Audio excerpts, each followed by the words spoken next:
Welcome to Zoom In, Zoom Out, where we take an in-depth look on how news in Taiwan is affecting the world. I'm Jaime Okan. Taiwan's military has reported more than 800 Chinese warplanes operating around the country so far this year. China's PLA, or the People's Liberation Army, that's China's military, has crossed into Taiwan's ADIZ, that stands for Air Defense Identification Zone. This isn't Taiwan's airspace, but it's used by the military as a defensive buffer. Today, we're joined by Ben Lewis in Washington, D.C. He's an independent defense analyst and runs an open source database where he tracks Chinese military activity around Taiwan. Ben, welcome to the show. Thanks for having me. The ADIZ, is this part of Taiwan's airspace or can you kind of take us on the history of, why this space is kind of there in the first place? So the ADIZ was drawn actually by the United States in the 1950s when the United States and the Republic of China had the Sino-American Mutual Defense Treaty. The ADIZ is not part of Taiwan's territorial airspace. It essentially acts as a buffer zone where Taiwan can monitor aircraft that come near the island and ensure that they're behaving in ways that are appropriate and they don't pose a threat to either civilian aircraft or to the island itself. So the legitimacy of, controlling an ADIZ is kind of something that's never been totally established. But nonetheless, the ADIZ has been around for a long time, and Taiwan uses it as a way to keep itself safe. And when did this all start? When did we start seeing Chinese planes enter Taiwan's ADIZ? Have we seen an increase, or what's the kind of general trend we're seeing? The Ministry of National Defense began releasing reports of ADIZ incursions back in late 2019 and into 2020. But we actually have data from the Japanese Ministry of Defense that goes back as early as 2015 and 16 that suggests the Chinese were conducting operations inside the ADIZ. But basically, since the MND started releasing information on it, every year we've seen a continual increase. 2022, we saw the highest ever. And this year we're on track so far to surpass 2021's numbers in the next couple of months based on current trends. So every year what we've seen is more Chinese aircraft operating in more areas and a more diverse set of Chinese aircraft. So it's not just special mission units like anti-submarine warfare craft or reconnaissance planes. Now it's involving UAVs and fighters and any number of Chinese aircraft. Almost the entire Chinese Air Force has been represented inside the ADIZ since information started being released. So why is China doing this, and what's it hoping to gain? So really, China is hoping to gain kind of three things out of these operations. The first is it's a way for them to train their forces. The PLA has developed heavily in the last 2 decades, and China has acquired a lot of new capabilities across all of its services, and it needs time to practice using them. China hasn't fought a war since 1979, so flying into the ADIZ is an opportunity for it to test how its pilots do and what it views as a potential future area of operations. The second thing is it strains Taiwan's defenses. So originally, when they first started happening, Taiwan was setting up aircraft for every single Chinese plane that was tracked inside the ADIZ. That had to stop because it was getting so expensive that it was unsustainable. But now, every single time a Chinese plane flies into the ADIZ, Taiwan puts jets on standby and it activates air defenses to track and monitor these aircraft to make sure that they don't go where they're not supposed to go. And finally, essentially it's a psychological operation. It's a way for the PLA and Beijing to say, look, this is what we have. If you guys do things that we don't agree with, if you move towards independence, there's a real threat that we pose to you if you continue to do things that we don't like.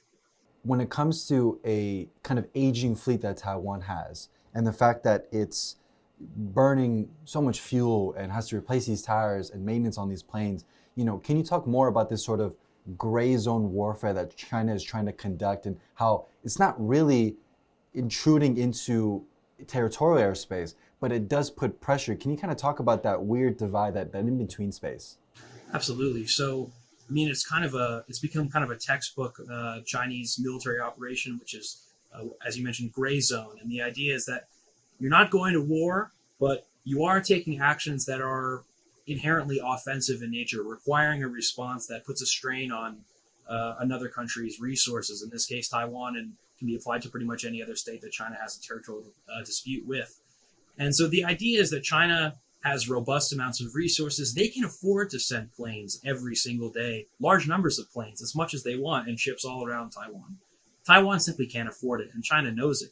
And they're very comfortable using their asymmetry and resources to impose costs on Taiwan ahead of any shot being fired. So I think it's very important that we don't let these kinds of activities become normalized. At the end of the day, this is a very large power using its robust military forces to bully its neighbor for the purpose of accomplishing political goals. And I think it's inherently in contrast to the norms we've established in the rules-based international order. And going forward, you mentioned the fact that this is putting a strain on Taiwan's military. We both know that Taiwan doesn't have the largest military budget. So how is this affecting Taiwan's ability to defend itself going forward? Well, as of right now, I think that Taiwan has managed to kind of strike a balance between ensuring that the situation they maintain control of the situation and not expending inordinate sums of money on, ensuring that they send a plane up every single day to counter one of these flights. That being said, I think the best thing Taiwan can do, in my opinion, is to ensure that they remain steadfast and kind of scale their response to the situation at hand. So when it comes to one or two aircraft, I think what they do now is they task air defense. I think that's perfectly appropriate. And I think if they keep doing that kind of thing, and when there are major operations like aerial refueling or in response to political developments, setting up aircraft, I think, is appropriate. So I think they've kind of struck a balance that works for them. International organizations that do kind of oversee, security in the air, looking at the ICAO and maritime security in the UN, the fact that Taiwan isn't part of the UN kind of makes it hard for it to enforce these sort of boundaries and these borders. So what does it mean for Taiwan's ability to kind of defend itself, seeing this, Chinese provocative actions in the airspace? So it's interesting because ICAO and the United Nations actually have no official kind of set of rules to establish or enforce an ADIZ. Any country can establish one. There's not really any process to get it approved. It's just something you can do if you choose to do so. But regarding Taiwan's airspace and territorial waters, of course, thankfully no Chinese aircraft or ships have entered those areas, but Taiwan's lack of official independence and official recognition does create some interesting questions about its ability to defend itself. I think the way I see it, any kind of boundary is only as good as it is enforced. And Taiwan has made it very clear that if a Chinese aircraft enters the territorial airspace, it will be considered first strike. And so I think Taiwan has managed to kind of circumnavigate the difficulties of not being officially recognizing the United Nations by saying, look, we may not be recognized, but we recognize ourselves and we're willing to enforce these recognitions. Well, thank you for that, Ben. So now I kind of want to look and take a step back at the bigger kind of global context, because it's not just happening. These PLA aggressive, maneuvers and strategy of irresponsible flying is not just happening in Taiwan. We're seeing this in the South China Sea and the East China Sea. And recently we saw a kind of exchange or an incident in the South China Sea involving a United States Navy aircraft and a Chinese military aircraft. They had their own encounter. Let's take a look. A dangerous maneuver. That's how the US is describing an incident between a Chinese fighter jet and one of its military aircraft. The fighter jet made a sharp turn right in front of the US plane, causing the US aircraft to shake. The incident occurred on May 26th, while the US plane was flying in international airspace somewhere over the South China Sea. US officials have called out China for what they say is irresponsible behavior. This isn't the first time China and the US have faced off in the South China Sea. Toward the end of last year, another Chinese fighter jet came within 6 meters of a US reconnaissance plane. The US often sails its own aircraft carrier in the South China Sea in what it calls freedom of navigation operations. China's military also conducts exercises in this area, and that's why Washington is urging Beijing to open lines of communication between the two superpowers. So Ben, we just saw that China is having these sort of very irresponsible kind of reckless flying behavior, not just around Taiwan. So seeing that it's happening to other countries, how has the United States or even other countries like the UK or Canada that sail in this area, how have they been kind of dealing with these kind of actions? Well, in recent years, the PLA has kind of developed a reputation for taking very kind of brash and dangerous maneuvers, both on the sea and in the air. In recent months, we've seen, in the Taiwan Strait, a close pass by a PLA vessel to a U.S. Navy vessel. Region-wide, I think that the United States, its allies and partners have been very aware of attempting to avoid any accidents because accidents can cause miscalculations, which are very dangerous. But I think it's increased the difficulty of operating normally, because I think it's very important to note that where these incidents take place, it's always international airspace and international waters. And so China is asserting its sovereignty on these places by conducting these unsafe maneuvers in an attempt to dissuade either the United States or the Philippines or Japan from operating in these areas. And it's grossly irresponsible and illegal. We've seen in recent months, Chinese Coast Guard vessels shining military-grade lasers at Philippine sailors. The Chinese operate around Japan's territorial waters very frequently, the Senkakus, and then pretty much everywhere else. And so I think it's increased the risk and the danger of operating in these areas, but it doesn't seem to have dissuaded, especially the United States, from conducting lawful operations in these areas as well. We're seeing Chinese aircraft fly around Taiwan's ADIZ and getting close to this airspace. And the United States does operate in this area too. If we were to flip that, and let's just say that China was operating near the United States' ADIZ, is this kind of a precursor or kind of foreshadowing what maybe China is going to start doing to other actors in the area or other militaries that kind of operate in that region as well? I think that's a very important question. I would say that if I had to add kind of two sub-objectives of these operations, one would be they're hoping to establish a new status quo for how you use military forces in the Indo-Pacific. So you could apply it to any state that China either has a territorial dispute with or just has any kind of issue with at all.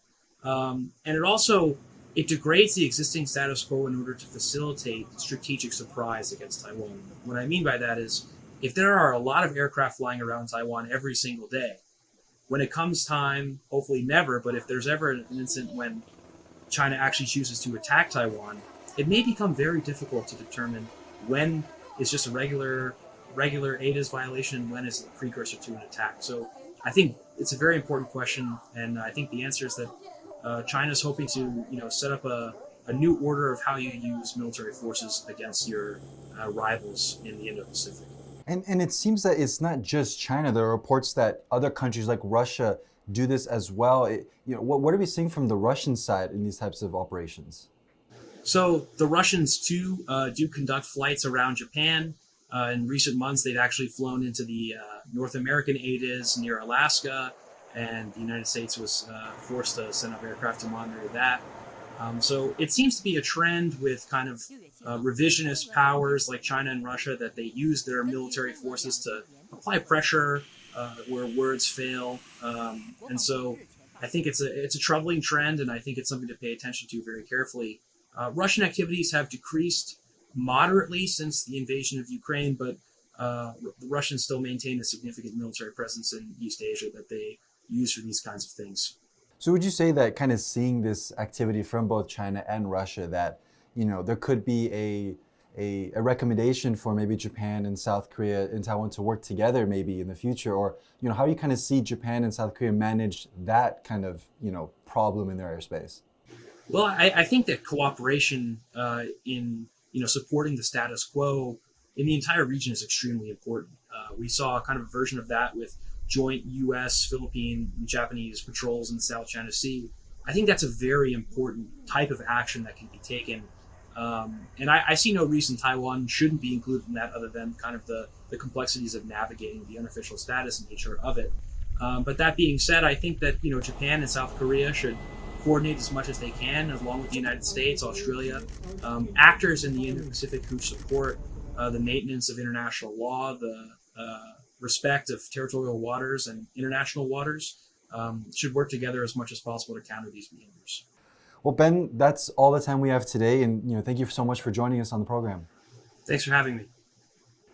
This has been Zoom In, Zoom Out. For more stories from TaiwanPlus, make sure to watch us on Facebook and Twitter. Thank you for watching, and we'll see you next time.